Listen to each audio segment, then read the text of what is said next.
അതെ, നോക്കിയേ എന്താല്ലേ. അപ്പോൾ ഇന്നത്തെ സ്പെഷ്യൽ എന്താണെന്നല്ലേ പറയാട്ടോ. അതിന് വേണ്ടത് നമുക്ക് വാഴക്കൂമ്പാണ്. അപ്പോൾ ഇതിൻ്റെ മേലത്തെ ഇതൊക്കെ നമുക്ക് പൊളിച്ച് മാറ്റാം കേട്ടോ. ഇത് നന്നായിട്ട് പൊളിച്ച് ഇതുപോലെ വെള്ള കളർ ആവുന്ന വരെ പൊളിച്ചെടുക്കണം കേട്ടോ. എന്നിട്ട് വേണം നമുക്കിത് എന്താക്കാനും മുറിച്ചിടാൻ വേണ്ടിയിട്ട്. അപ്പോൾ ഇത് പാകത്തിനുള്ള രീതിയിൽ ഞാൻ പൊളിച്ചെടുത്തിട്ടുണ്ട്. ഇനി നമുക്കിത് എന്താക്കണം, മുറിച്ചിടണം. അപ്പം ഞാൻ എപ്പോഴും പറയുന്ന പോലെ തന്നെ ഇത് കുനുകുനാന്ന് അരിയണം, അതായത് ചെറുതായിട്ട് അരിഞ്ഞെടുക്കണം കേട്ടോ. ഇന്ന് റിഹാനും റയാനും സ്കൂൾ അവധിയായിരുന്നു കേട്ടോ. അപ്പം വീട്ടിൽ തന്നെയുണ്ട്. അപ്പം വൈകുന്നേരം എന്താ ഇവർക്ക് ചായക്ക് കടി ഉണ്ടാക്കാമെന്നൊക്കെ ഇങ്ങനെ വിചാരിച്ചുകൊണ്ടിരിക്കുകയോ. കാരണം ബേക്കറി അധികം മേടിക്കാറില്ല, അധികം വീട്ടിൽ നിന്ന് എന്തെങ്കിലുമൊക്കെ ഉണ്ടാക്കാറേ ഉള്ളൂ. ബേക്കറി മേടിച്ചാൽ തന്നെ മധുരം ഉള്ളത് ഇവരധികം കഴിക്കാറില്ല. ഇവർക്ക് ചിപ്സ് മിച്ചർ അങ്ങനത്തെയൊക്കെ. അപ്പോൾ അതൊക്കെ വീട്ടിൽ തന്നെ ഉണ്ടാക്കും. പിന്നെ ബേക്കറി അധികം കൊടുക്കാറും ഇല്ല കേട്ടോ. അപ്പം ഞാനിതെടുത്തിട്ട് ചെറുതായി അരിഞ്ഞു. ഇത് വെച്ചിട്ട് ഞാൻ 2-3 പ്രാവശ്യം ഉണ്ടാക്കിയായിരുന്നു. അപ്പം നല്ല ടേസ്റ്റാണ്, പിള്ളേർ നന്നായിട്ട് കഴിക്കുകയും ചെയ്തു കേട്ടോ.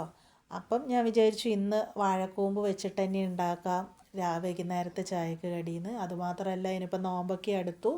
ഈ വീഡിയോ ഇടുന്ന ദിവസം ചിലപ്പം നോമ്പായിരിക്കും. അപ്പം ഞാനിതെന്താക്കട്ടെ, കുനുകുനാന്ന് അരിഞ്ഞെടുക്കട്ടെ കേട്ടോ. ഇനി നമുക്കുണ്ടല്ലോ, കുനുകുനാന്ന് അരിഞ്ഞ വാഴക്കൂമ്പിലേക്ക് കുറച്ച് വെളിച്ചെണ്ണ, കുറേ വെളിച്ചെണ്ണയൊന്നും ഒഴിക്കേണ്ട, ഒരു 1/2 ടീസ്പൂണോളം വെളിച്ചെണ്ണ ഒഴിച്ചിട്ട് ഇതുപോലെ ഒന്ന് കുഴച്ച് വയ്ക്കുക. ഒരു 5 മിനിറ്റെങ്കിലും വെക്കണം കേട്ടോ. വേറെ ഒന്നിനുമല്ല, ഇതിലുണ്ടാകുന്ന ആ ഒരു കറി അങ്ങനത്തെ എന്തെങ്കിലുമൊക്കെ ഉണ്ടെങ്കിൽ അതൊക്കെ വേഗം പൊയ്ക്കോളും. അത് കഴിഞ്ഞിട്ട് ശേഷം മാത്രം നമുക്ക് എന്താക്കിയാൽ മതി, ഒരു 5 മിനിറ്റ് ഇങ്ങനെ കുഴച്ച് വെച്ച ശേഷം നമുക്ക് എന്താക്കണം, ഇത് നല്ല രീതിയിൽ തന്നെ കഴുകി വൃത്തിയാക്കിയിട്ട് എടുക്കാം കേട്ടോ. ഇത് 5 മിനിറ്റ് കഴിഞ്ഞിട്ടുണ്ട്. അപ്പം ഞാൻ ഇത് കഴുകി എടുക്കട്ടെ. ഇനി ഇതിന് എന്തൊക്കെ സാധനം വേണം അല്ലേ പറയാം കേട്ടോ. വേണ്ടത് 2 ഉള്ളിത്തണ്ട്, 1 ക്യാരറ്റ്, 2 മുട്ട, ഒരു വലിയ ഉള്ളി, 3 പച്ചമുളക്. അപ്പം 2 മുട്ട ഞാനിതിലേക്ക് പൊട്ടിച്ചൊഴിച്ചിട്ടുണ്ട് ഒരു പാത്രത്തിൽ. അതിന് നമുക്ക് പാകത്തിനുള്ള ഉപ്പിട്ട് കൊടുക്കാം കേട്ടോ. പിന്നെ വേണ്ടത് കുറച്ച് മഞ്ഞൾപ്പൊടി, മുളക് പൊടി, ഒരു 1/4 ടീസ്പൂൺ മഞ്ഞൾപ്പൊടിയും 1/2 ടീസ്പൂൺ മുളക് പൊടിയും കേട്ടോ ഇട്ടിരിക്കുന്നത്. എന്നിട്ട് നമുക്ക് എന്താക്കാം, ഇത് നന്നായിട്ടൊന്ന് ഇളക്കി കൊടുക്കും ഒരു സ്പൂൺ ഉപയോഗിച്ചിട്ട്. കാരണം നന്നായിട്ട് ഉപ്പ് എല്ലാം നല്ല രീതിയിൽ തന്നെ ഇളക്കി കൊടുക്കണം കേട്ടോ. ഇതുപോലെ തന്നെ നല്ല ഇളക്കിയ ശേഷം മാത്രം നമ്മൾ ചെറുതായി അരിഞ്ഞു വെച്ചിരിക്കുന്ന ക്യാരറ്റ്, അതുപോലെ തന്നെ നമ്മൾ ഉള്ളിത്തണ്ട്, പച്ചമുളക്, അതുപോലെ തന്നെ നമ്മൾ ഉള്ളി എല്ലാം ചെറുതായി അരിഞ്ഞ ശേഷം ഇതിലേക്ക് എന്താക്കുക, ഇതുപോലെ ഇട്ടിട്ട് അതും ഒന്ന് ഇളക്കി കൊടുക്കുക. നല്ല രീതിയിൽ തന്നെ ഇളക്കി കൊടുക്കണം കേട്ടോ. എല്ലാത്തിലും എല്ലാം പിടിക്കുന്ന രീതിയിൽ തന്നെ ഇളക്കി കൊടുക്കണം. അതിന് ശേഷം നമുക്ക് എന്താ ചെയ്യേണ്ടതെന്ന് വെച്ചാൽ, നമ്മൾ കഴുകി വൃത്തിയാക്കി വെച്ചിരിക്കുന്ന വാഴക്കൂമ്പിലേക്ക് ഇത് ഒഴിച്ചു കൊടുക്കണം. ഫുള്ളായിട്ടിട്ട ശേഷം നമുക്ക് നല്ല രീതിയിൽ ഇതൊന്ന് മിക്സ് ചെയ്യണം കേട്ടോ. എൻ്റെ അടുത്ത് ഇൻസ്റ്റയിൽ വന്നിട്ട് ഒരു ചേച്ചി 2-3 ചേട്ടന്മാരൊക്കെ പറഞ്ഞായിരുന്നു, വീഡിയോ ഒന്ന് ഇങ്ങനെ ഇളകി കളിക്കുന്നുണ്ട്, അതെന്താണെന്ന് ചോദിച്ചായിരുന്നു.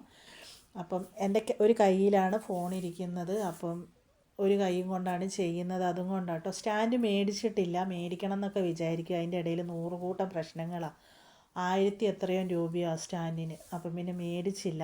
നമ്മളെ പ്രശ്നങ്ങൾ കഴിഞ്ഞിട്ട് മേടിക്കുമോയെന്നും അറിയില്ല, മേടിക്കുമായിരിക്കും, എല്ലാം പ്രതീക്ഷയല്ലേ. അപ്പോൾ ഇത് നന്നായിട്ട് തന്നെ ഇളക്കി കൊടുക്കണം. അതിന് ശേഷം കുറച്ച് മല്ലിയില നമുക്കിതിൻ്റെ മേലത്തേക്ക് മുറിച്ചിട്ട് കൊടുക്കണം കേട്ടോ. അതിന് ശേഷം നമുക്ക് വേണ്ടത് നമ്മളെ ഇഡ്ഡലി പാത്രം കേട്ടോ. ഇഡ്ഡലീൻ്റെ തട്ടെടുത്തിട്ട് നമുക്ക് ഇതിലേക്ക്, ഇഡ്ഡലി തട്ടിലേക്ക് ഇത് മുഴുവൻ, അതായത് ഇതുപോലെ ഇട്ട് കൊടുക്കണം കേട്ടോ. ഇങ്ങനെ ആക്കിയ ശേഷം ഇതുപോലെ ഇട്ട് കൊടുക്കണം. അപ്പം എല്ലാ തട്ടിലേക്കും കേട്ടോ, എല്ലാ തട്ടിലേക്ക് ഇതുപോലെ ആക്കിയ ശേഷമാണ് നമുക്കിതെന്താക്കണം, ആവി കയറ്റി വേവിച്ചെടുക്കണം. അപ്പം ഞാൻ ഇതിലൊക്കെ ഇട്ട് കൊടുക്കട്ടെ കേട്ടോ. അപ്പം പ്രശ്നങ്ങളൊക്കെ ഇത് കണ്ടില്ലേ, എനിക്ക് തന്നെ മനസ്സിലാവുന്നുണ്ട്. വീഡിയോ എടുക്കുമ്പോൾ ശരിക്കും തേച്ചും കാണാൻ പറ്റുന്നില്ല എന്നൊക്കെ. അതിങ്ങനെ എടുക്കുമ്പോൾ അങ്ങോട്ടും ഇങ്ങോട്ടും പോവും. പിന്നെ എല്ലാം ചെയ്ത് കഴിഞ്ഞ ശേഷം വീഡിയോ എഡിറ്റൊക്കെ ചെയ്യുമ്പോഴാണ് കാണുമോ ഇത് തേച്ചും കിട്ടിയില്ല എന്നൊക്കെ.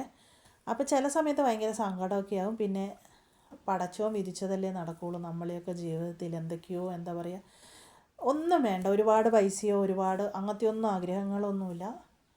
എന്തെങ്കിലും എന്താ പറയുക, മനസമാധാനത്തോടെ കിടന്നുറങ്ങാൻ പറ്റണം, അത്രയേ ഉള്ളൂ. അപ്പോൾ ഇതെല്ലാത്തിലും ഇതാക്കി വെച്ചിട്ടുണ്ട്. ഇനി നമുക്ക് എന്താക്കാം, ആവിച്ചെമ്പിലേക്ക് കൊണ്ടുപോയി വെച്ച് കൊടുക്കാം കേട്ടോ. അപ്പം ഇഡ്ഡലി പാത്രം വെച്ചിട്ടുണ്ട്, ഞാനിത് ആവി കയറ്റാൻ വേണ്ടി വെച്ചിട്ടുണ്ട്. അപ്പം നല്ല രീതിയിൽ ആവി കയറട്ടെ.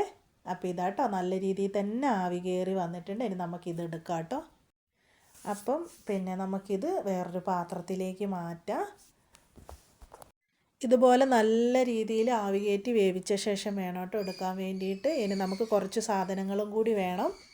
പൊരിക്കാൻ വേണ്ട സാധനങ്ങൾ പാകത്തിനുള്ള ഉപ്പ്, 1/4 ടീസ്പൂൺ മഞ്ഞൾപ്പൊടി, ഒരു 3 മുളക് പൊടിച്ചത്, അതായത് വറ്റൽ മുളക് കേട്ടോ, ഒരു ഇത്തിരി ഇഞ്ചി വെളുത്തുള്ളി പേസ്റ്റ്, അതുപോലെ തന്നെ മല്ലിച്ചപ്പും കറിവേപ്പിലയും ചെറുതായിട്ട് അരിഞ്ഞത്. പിന്നെ ഇത് നമ്മളെ കടലപ്പൊടിയാട്ടോ. അപ്പം നമുക്ക് എന്താക്കാം, ഇത് മുഴുവൻ ഇതിലേക്ക് ഇട്ട് കൊടുക്കാം കേട്ടോ. കടലപ്പൊടിയൊക്കെ നമ്മളിപ്പോൾ ഞാൻ എടുത്തിരിക്കുന്ന ഒരു വാഴക്കൂമ്പിൻ്റെ ഇതാണ്, അതനുസരിച്ചാണ്. അപ്പം ഇതൊക്കെ നിങ്ങളെ പാകത്തിനുള്ളത് എടുക്കണം. അപ്പം നമുക്കിത് നന്നായിട്ടൊന്ന് മിക്സ് ചെയ്ത ശേഷം എന്താക്കണം, ഇത് സാധാരണ നമ്മൾ മുക്കി പൊരിക്കാൻ വേണ്ടിയിട്ട് കുഴച്ചെടുക്കൂലേ, ഇതുപോലെ കുഴച്ചെടുക്കണം കേട്ടോ. കണ്ടോ, ഇതുപോലത്തെ കട്ടിയിൽ. പിന്നെ അപ്പോൾ ഇത് മുക്കി പൊരിക്കാൻ വേണ്ടിയിട്ട് കേട്ടോ നമ്മൾ നേരത്തെ ആവി കയറ്റി വെച്ചിരിക്കുന്നത്. അപ്പോൾ ഇത് നന്നായിട്ടെല്ലാം മിക്സ് ചെയ്തെടുക്കണം. അപ്പം ഞാൻ നല്ലപോലെ തന്നെ മിക്സ് ചെയ്യട്ടെ. അപ്പോൾ ഇതാ മിക്സ് ചെയ്തെടുത്തിട്ടുണ്ട്. അപ്പം നമുക്ക് എന്താക്കാം, ഇനി ഇത് പൊരിക്കാം. വെളിച്ചെണ്ണ നന്നായി തിളച്ച ശേഷം നമുക്കിതിലേക്ക് എന്താക്കാം, മുക്കിയിട്ട് ഇട്ട് കൊടുക്കാം കേട്ടോ. അപ്പം വെളിച്ചെണ്ണയാണ് ഞാൻ ഉപയോഗിച്ചിരിക്കുന്നത്. അപ്പം വെളിച്ചെണ്ണ നല്ല രീതിയിൽ അടുപ്പത്ത് വെച്ച് നല്ല തിളച്ച് വരുമ്പം വേണം നമ്മൾ എന്താക്കി, വാഴക്കൂമ്പ് ഇഡ്ഡലി പാത്രത്തിലാക്കി വെച്ചിട്ട് വേവിച്ചെടുത്തിരിക്കുന്നില്ലേ, അത് ഇപ്പം കടലമാവ് ആക്കിയതിൽ നല്ല രീതിയിൽ മുക്കിയിട്ട് ഇതുപോലെ എണ്ണയിലേക്ക് ഇട്ട് കൊടുത്തിട്ട് തിരിച്ചും മറിച്ചും ഇട്ട് കൊടുത്തിട്ട് നമുക്ക് വേവിക്കണം കേട്ടോ. ഇത് കണ്ടില്ലേ, ഒരു വശം ഇതായപ്പോൾ ഒരു നല്ല ടേസ്റ്റ് കേട്ടോ, അടിപൊളി ടേസ്റ്റാന്ന് പറഞ്ഞാൽ ഒരു പ്രാവശ്യം കഴിച്ചാൽ മാത്രമേ ഇതിൻ്റെ ടേസ്റ്റ് മനസ്സിലാവുള്ളൂ. അതോ ഞാൻ പറയുന്നത് അടിപൊളി, എനിക്ക് ഭയങ്കരമായിട്ട് ഇഷ്ടമായി, അതുപോലെ തന്നെ പിള്ളേർക്കും ഭയങ്കരമായിട്ട് ഇഷ്ടമായി കേട്ടോ. അപ്പോൾ ഇത് കണ്ടില്ലേ, നല്ല രീതിയിൽ പൊന്തിയൊക്കെ വന്നിട്ടുണ്ട്. അപ്പോൾ നല്ല രീതിയിൽ തന്നെ എന്താക്കാം, നമുക്കിത് തിരിച്ചും മറിച്ചും ഇട്ടിട്ട് നമുക്ക് നല്ല രീതിയിൽ തന്നെ പൊരിച്ചെടുക്കാം കേട്ടോ. എനിക്കിത് എന്താണെന്നറിയോ, പറയാം, കഴിച്ചപ്പം ഭയങ്കരമായിട്ട് ഇത് വൈകുന്നേരം ഒരു പ്രാവശ്യം ഇത്താത്തയാണ് ഇത് ഉണ്ടാക്കി തന്നത്. അപ്പോൾ അവിടെ പോയപ്പോൾ ഇത്താത്ത ഉണ്ടാക്കി തന്നത്. അവിടെ പിന്നെ എപ്പോഴും എന്തെങ്കിലുമൊക്കെ ഉണ്ടാകും, വെറൈറ്റി തന്നെയായിരിക്കും. എന്തൊക്കെയാണ് അവൾ കണ്ടുപിടിക്കുന്നതെന്ന് ഇത്താത്താക്ക് മാത്രമേ ഉള്ളൂ. നദീന് അങ്ങനെ പാചകത്തിൻ്റെ കാര്യത്തിൽ ഭയങ്കര എന്താ പറയുക, നമ്മളൊക്കെ അതിൻ്റെ മുമ്പിൽ വെറും സീറോ എന്ന് പറയില്ല, അതുപോലെ കേട്ടോ, വെറൈറ്റി ആയിട്ട് കണ്ടുപിടിക്കും. അപ്പോൾ ആയിട്ടുണ്ട് കേട്ടോ. അടുത്തതും ഇട്ട് കൊടുത്തിട്ടുണ്ട്. അപ്പോൾ ഇത്താത്ത അങ്ങനെ എന്തെങ്കിലുമൊക്കെ സ്പെഷ്യൽ വെറൈറ്റി കണ്ടുപിടിക്കും, അതിന് റെസിപ്പി പറഞ്ഞു തരും. 1-2 പ്രാവശ്യം വീട്ടിൽ നിന്നിട്ട് ഞങ്ങൾ ചെയ്ത് നോക്കും. ഞാൻ കഴിച്ചിട്ട് എൻ്റെ ഇഷ്ടമല്ല കേട്ടോ, ഞാൻ നോക്കും എനിക്ക് നല്ല ടേസ്റ്റ് ഉണ്ടെങ്കിലും മക്കൾക്ക് ഇഷ്ടപ്പെട്ടോ നോക്കും. മക്കൾ 2 പേരും ഇത് കഴിച്ചാൽ എനിക്ക് എന്താ പറയുക, ഇത് നല്ല അടിപൊളി സാധനമാണെന്ന് മനസ്സിലാവും. കാരണം അങ്ങനെ പെട്ടെന്നൊന്നും അവർക്ക് ചില കാര്യങ്ങളൊന്നും ഇഷ്ടപ്പെടില്ല. അവർ കഴിച്ചു കഴിഞ്ഞാൽ പിന്നെ അത് ഉണ്ടാക്കുന്ന വീഡിയോ ഞങ്ങൾ എടുക്കും കേട്ടോ. അപ്പം ഇന്ന് 2 പേരും ഇവിടെ തന്നെയുണ്ട്, പുറത്താണ്. ഭയങ്കര കളിയാണ്, ചൂട് എന്ന് വെച്ചാൽ അവരുടെ അടുത്ത് പറയും വെയിലത്തിറങ്ങി കളിക്കല്ലേന്ന്. എന്നാലും നല്ല വെയിലത്ത് കളിക്കില്ല, വൈകുന്നേരം ഒരു 4 മണിയൊക്കെ ആകുമ്പോൾ പുറത്തേക്ക് ഇറങ്ങുവേ.